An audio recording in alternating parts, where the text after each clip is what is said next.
Yeah, I love that you mentioned the open-minded thing. It's so important. So many. I only work with men. I work with serious professionals, people who are very business. And so when I bring up the topic of meditation, I bring up the topic of gratitude practice. I bring up the topic of positive affirmations. And we talk about mantras, and we talk about all these things that are totally coming from left field. And most blokes I talk to just they may have heard of the terms, but they have no idea what it means, and it's very woo-woo.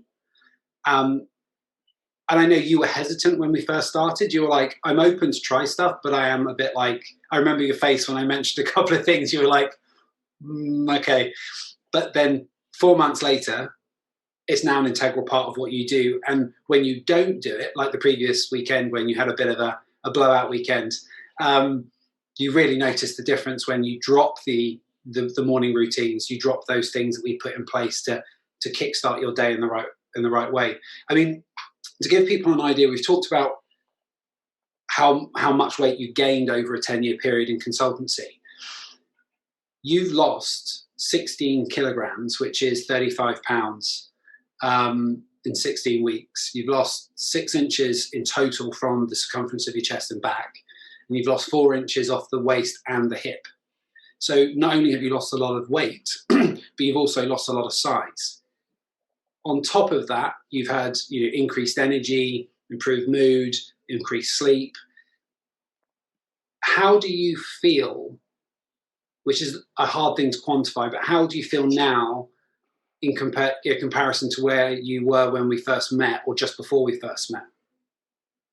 Yeah, I feel a lot better. I mean, when we first met, there was only like about 2 or 3 different like outfits I would wear just because like I put on so much size and didn't want to accept it. So like I just didn't buy new clothes. I didn't want to have to go like spend $2,000 on Jacamo. So I was just like, struggling away. And now I can just like wear like there's still like a way to go. I'm not going to be going to kind of tops off in Ibiza anytime soon, but like I'm kind of back to like wearing my old clothes. I feel a lot more comfortable in them, and even little stuff like I wasn't struggling to walk upstairs, but I mean that's maybe not true. I kind of was. I was struggling more than I am now, which is like ridiculous for a kind of 36, 37-year-old man. Like, and I was kind of like playing with my nieces, running around the garden, and I was like, this is pretty tiring. And even that now. Which is like not the kind of, that's what you kind of associate with like 40 years on, not like what I am now. So it was pretty tough. So I feel a lot better there, a lot fitter, and then I guess I kind of lost all the weight, and it's not like massive pressure to lose more, but I'm pretty confident that there's a lot more structure in place, and there's still like a lot to go, and like I'm not worried about it. But again, I'm not saying I need to be this weight. And I was actually thinking about that earlier. It's kind of like a cricket analogy when you get like someone gets 99 and gets out, and everyone's like gutted, and it's like a failure because you didn't get 100. So I don't want to get in that. Yeah, still 99, but like if I could, if I lost another 10 and I made a target of losing 13, there's no point beating yourself up about that. I think you need to think about it more in terms of how you look and how you feel rather than kind of numbers.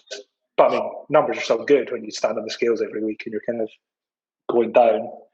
I think the importance of the numbers and the tracking, because obviously 2 phrases I've said probably enough to drive you absolutely mad over the last 4 months is progress, not perfection, and what gets measured gets managed. So it isn't about the weight on the scales, ultimately, because no one knows that but you. It's about how you feel in your own skin.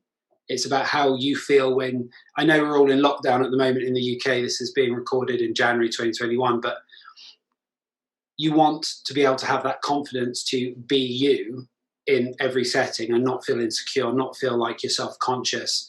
And I think that's the bit that is the important part, not whether it's 10 or 11 kgs that you've lost.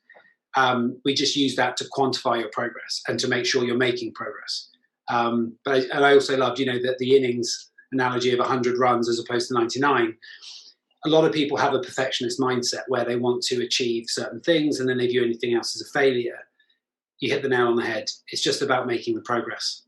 You'll hit that 100 innings eventually, whether it's 99 in one go and then 1 in another go, you're going to hit it. It doesn't matter whether it's in one go. So the fact that's worked quite well for my, because 100 kilos maybe maybe not. It would be quite tough work, but could get there. You would be an absolute stick at 6'4" if you were only 40 kg left. Let's not aim for that, Alistair. That might be a bit unhealthy. No.